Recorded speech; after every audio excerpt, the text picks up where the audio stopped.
My mom, dad, and sister tried to reconcile me with my ex for years. But I married someone else and got pregnant. Hey Reddit, I'm Emma, 30, and I've spent years dealing with my family's constant attempts to push me back into a toxic relationship with my ex. No matter how many times I told them I was done, they never seemed to get the message. Fast forward a few years, and I've finally found happiness on my own terms. I'm married to a wonderful man, Alex, who's 32, and we're expecting our first child. But my family still can't seem to let go of the past. Here's my story of breaking free from their expectations and finding my own path. Growing up, I always felt close to my family. My mom, Linda, now 58, was the kind of person who would bake cookies for every school event and volunteer for every committee. She was the quintessential suburban mom, always present, always involved, and always making sure the family was put together. My dad, Tom, 60, was a hard-working man who built his own plumbing business from the ground up, providing a comfortable life for us. He was tough but loving, the kind of dad who expected hard work and discipline but showed his affection through actions rather than words. And then there was my older sister, Laura, now 34, the golden child. Laura was the perfect daughter, smart, beautiful, and ambitious. She got straight A's in school, excelled at sports, and was always the favorite at every family gathering. Growing up, I idolized Laura, and I spent most of my childhood trying to live up to the impossible standards she set. But no matter how hard I tried, I always felt like I was falling short. We lived in a cozy, 3-bedroom house in a quiet suburb of Cincinnati, where everyone knew each other.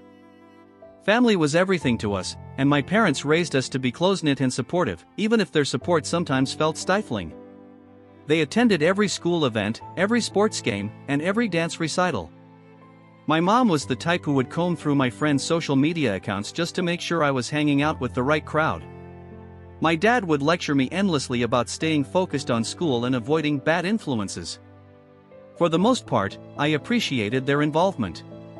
But as I got older, their constant meddling became suffocating. By the time I reached high school, my relationship with Laura had become more complicated. She was the straight-A student who got into her dream college on a full scholarship, while I was the artsy kid who struggled with math and spent most of my time sketching in my room. Laura was popular, always surrounded by friends and boyfriends, while I was more introverted, preferring the company of a good book or my sketchpad. My parents adored Laura's ambition and drive, and it often felt like I was living in her shadow. When I was 19, during my sophomore year of college, I met Jake, who was then 24. Jake was everything I thought I wanted: charming, ambitious, and effortlessly cool. He was a financial analyst in the city, and I was instantly drawn to his confidence and charisma. My parents loved him too, especially my dad, who saw Jake as the perfect match for me. He was always talking about how Jake was going places, how he was a good influence who would help me stay on track. At first, Jake and I were inseparable. He'd pick me up from campus in his sleek car, take me to fancy restaurants, and always seemed to know the right thing to say. My mom would gush about how lucky I was to have found someone like him, and my dad would drop hints about how Jake's a keeper. Even Laura, who was usually hard to impress, seemed to approve. I thought I'd found my fairy tale romance. But as time went on, cracks began to show. Jake was controlling in ways that I didn't recognize at first. He'd get upset if I didn't answer his texts right away, question me about who I was with, and make little comments about how I dressed or wore my hair. It started off as small things: "I just want you to look your best," he'd say, or "I worry when you don't text me back." But over time, it escalated. He'd sulk if I spent time with friends without him, accuse me of flirting if I so much as smiled at a waiter, and once, he even showed up unannounced at a girls' night out because he didn't trust the people I was with. I tried to brush it off, telling myself that Jake was just protective, that he loved me. But deep down, I knew something was wrong. The breaking point came during my senior year of college when I caught Jake going through my phone while I was asleep. When I confronted him, he blew up, accusing me of hiding things and being untrustworthy. We had a massive fight, and for the first time, I saw the ugly side of Jake's temper. He said things that cut deep, and I realized that this wasn't the kind of love I wanted. I ended things with Jake the next day, and though he begged me to take him back, I stood my ground. Breaking up with Jake should have been the end of it, but my family had other ideas.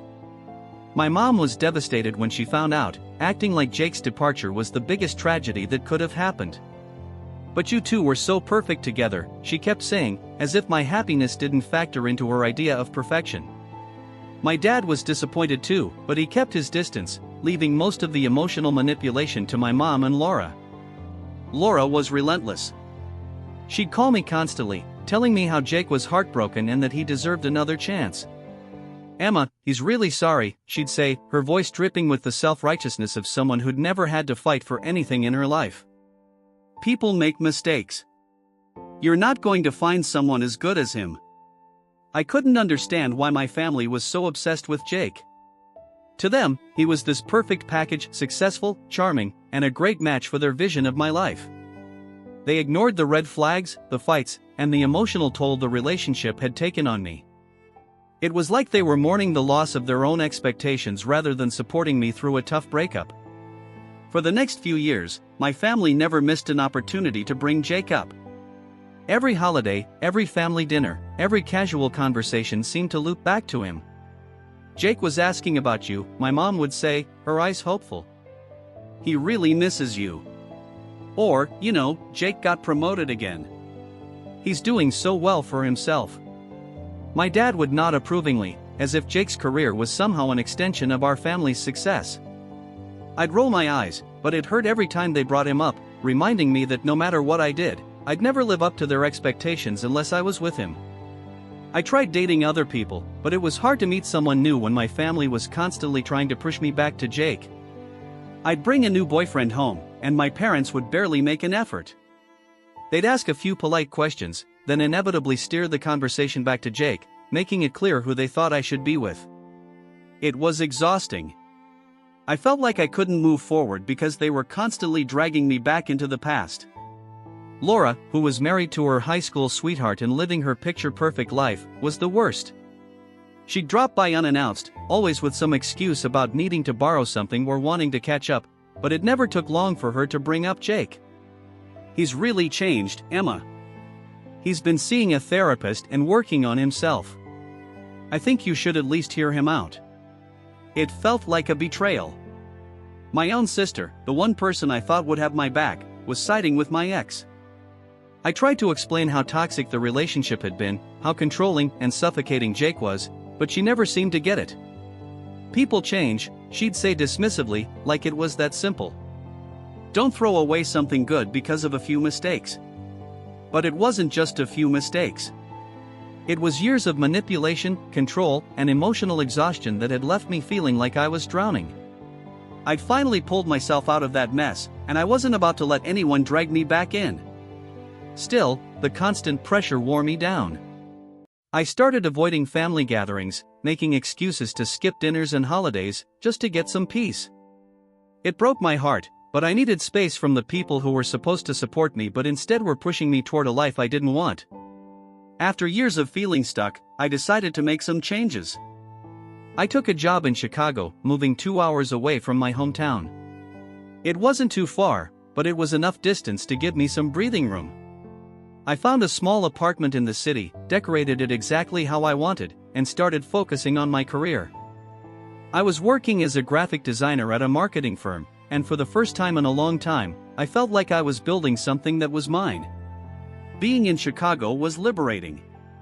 I made new friends, explored the city, and rediscovered the parts of myself that I'd buried under years of family pressure and failed relationships. I took art classes, joined a hiking group, and even started dating casually again, this time with no pressure to turn every date into something serious. I was just living my life, enjoying the freedom of being on my own terms. Then, one evening, while attending a friend's birthday party at a rooftop bar, I met Alex, who was 30 at the time. Alex was tall, with dark hair and an easy smile that instantly put me at ease. He was a software developer who had moved to Chicago from Seattle a few years earlier, and we clicked almost immediately. We spent the night talking about everything: our favorite movies, the best pizza in Chicago, and our mutual love of hiking. There was something effortless about being with him, like we'd known each other for years. Alex and I started dating, and from the beginning, it was different from anything I'd experienced before. He was kind, attentive, and genuinely interested in who I was, not just who he wanted me to be. He encouraged my passions, supported my career, and never once tried to control me. For the first time, I felt like I was in a relationship where I could truly be myself. We spent weekends exploring the city, trying new restaurants, and going on spontaneous road trips. With Alex, I felt free, like I'd finally found someone who saw me for who I really was. After about a year of dating, Alex and I moved in together. It was a big step, but it felt right. Our little apartment was filled with laughter, late-night conversations, and a sense of peace that I hadn't felt in years. We talked about our future, and for the first time, I could see myself building a life with someone who genuinely loved and respected me. I was hesitant to introduce Alex to my family, knowing how they'd reacted to every other guy I'd brought home since Jake. But I couldn't hide him forever. We planned a trip back to my hometown for Thanksgiving, and I was determined to set boundaries with my family. I was done letting them dictate my life, and I wasn't going to let them ruin this relationship. When we arrived at my parents' house, my mom greeted us with her usual overly enthusiastic smile, but I could see the tension behind her eyes. My dad was polite, but distant, and Laura, who had already heard all about Alex, was trying too hard to be friendly. It was awkward, but Alex handled it with grace, making small talk and doing his best to connect with them. I could tell he was trying to make a good impression, but my family's lukewarm response made it clear that they still hadn't let go of their Jake fantasy. At dinner, my mom couldn't help herself. "Jake called the other day," she said casually, passing the mashed potatoes. "He's been doing really well. He bought a new house, got promoted again. He asked about you." I felt Alex stiffen beside me, but he didn't say anything. I forced a smile, trying to keep my cool. "That's nice, Mom. But I'm happy with where I am." My dad chimed in, clearly still holding onto some fantasy of reconciliation. "Jake's a good guy, Emma. He always treated you right." I couldn't take it anymore. "He didn't, Dad," I snapped, my voice sharper than I intended. "He was controlling, manipulative, and I'm done talking about him. I've moved on, and you all need to do the same." The table fell silent. My mom looked taken aback, and Laura just stared at her plate. Alex squeezed my hand under the table, a quiet show of support that gave me the strength to keep going. "I'm with Alex now," I continued, my voice steadier. "He's a good man who loves me for who I am. And if you can't accept that, then I don't know what else to say." We left shortly after dinner, and I didn't look back.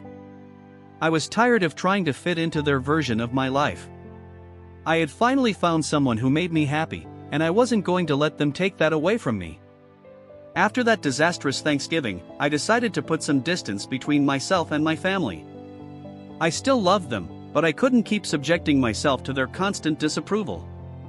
I focused on my relationship with Alex, my job, and the life we were building together.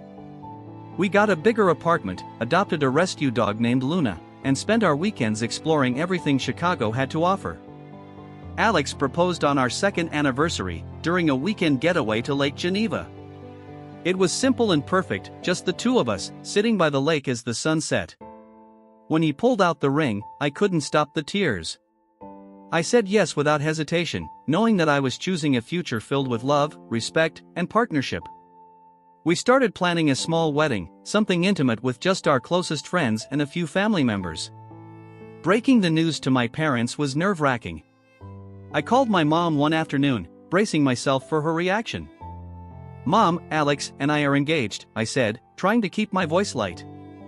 There was a long pause on the other end of the line before she finally responded. "Oh. Well, that's nice, I guess." I sighed, feeling the familiar sting of disappointment. "Mom, I'm happy. Alex makes me happy. Can't you just be happy for me?" She hesitated before responding. I thought things would be different. But I guess if you're happy, that's what matters." It wasn't the enthusiastic response I'd hoped for, but at this point, I'd stopped expecting anything else from them. My dad was similarly reserved when I told him, offering a half-hearted congratulations before quickly changing the subject. Laura, ever the loyal Jake supporter, didn't bother hiding her disapproval. "Are you sure, Emma? Marriage is a big step. I just don't want you to make a mistake." I was done justifying my choices to them. I'd spent years trying to please everyone else, and it had only brought me heartache. This time, I was making decisions for me, and I wasn't going to let their negativity ruin my happiness. Our wedding day was everything I dreamed of: simple, elegant, and filled with love. We got married at a beautiful garden venue just outside the city, surrounded by flowers and the people who truly mattered to us. My parents and Laura showed up, but it was clear they were there out of obligation rather than genuine support. I didn't care. I was marrying the man I loved, and nothing could take that away from me. A few months after the wedding, Alex and I found out we were expecting our first child. We were over the moon. I'd always wanted to be a mom, and Alex was thrilled at the idea of starting a family. We spent weeks decorating the nursery, buying tiny clothes, and imagining our future with our little one. I decided to break the news to my family during a Sunday lunch at my parents' house.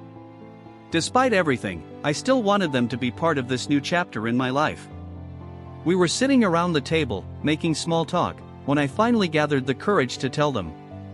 "I have some news," I said, glancing at Alex, who nodded encouragingly. "We're having a baby." My mom's face lit up with surprise, but it quickly turned to something else: concern, maybe even disappointment. "A baby? Already?" My dad just stared at his plate, and Laura's expression was a mix of shock and disapproval. "Wow, Emma. That's big news," she said, her tone lacking any real warmth. "Are you sure you're ready for that?" I felt my heart sink. This was supposed to be a joyful moment, but instead, it felt like another interrogation. "Yes, I'm sure," I replied, my voice firm. "Alex and I are ready, and we're excited." Laura glanced at my mom, who gave her a knowing look. "Well, I just hope you're making the right choice," my mom said, her voice tinged with worry. "Raising a child is a big responsibility." I couldn't believe what I was hearing. They still couldn't let go of their doubts, still couldn't just be happy for me. I'd spent my whole life trying to meet their standards, but nothing was ever enough. I took a deep breath, fighting back tears. "I don't need your approval," I said quietly, standing up from the table. "I just thought you'd want to be part of this." Alex put his arm around me, guiding me toward the door. "We're done here," he said calmly, but I could hear the anger in his voice. We left without another word, and I didn't look back. After that lunch, I cut off contact with my family. I needed space to focus on my pregnancy, my marriage, and the life I was building. Alex was my rock through it all, supporting me in ways my family never had.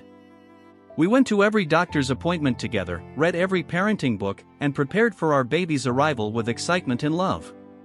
But even from a distance, my family's influence lingered.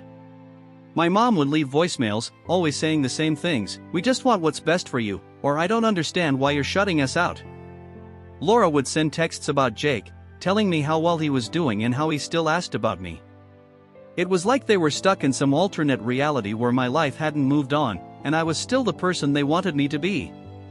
The final straw came when I received a letter from Jake. I don't know how he got my address, but there it was, a neatly folded note slipped under our door one evening. He'd heard about the baby and wanted to reconnect, saying he'd made so many changes and still believed we were meant to be. I was furious. My family had clearly been feeding him information, keeping the door open for something I'd long since closed. I called my mom, my hands shaking with anger. "How could you do this? How could you keep talking to him, knowing what he put me through?" My mom's voice was defensive.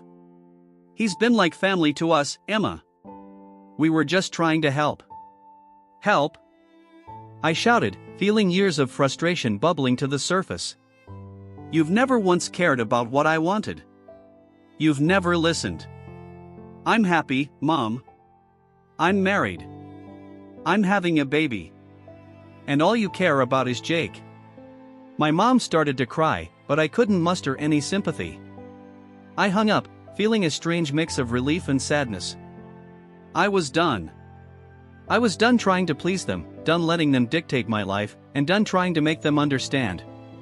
For the first time, I was putting myself and my growing family first. As my due date approached, Alex and I focused on each other and the life we were creating. We made a pact to protect our peace, to keep negativity out, and to build a family that was rooted in love and respect. It wasn't always easy. There were days when I missed my mom, my dad, and even Laura. But every time I felt that pang of longing, I reminded myself of why I'd made the choice to step back. I needed to protect my happiness, and I needed to protect my child from the toxic dynamics that had shaped so much of my past. Our daughter, Lily, was born on a sunny afternoon in July. Holding her for the first time was the most incredible moment of my life. She was perfect, tiny, with Alex's dark hair and my green eyes.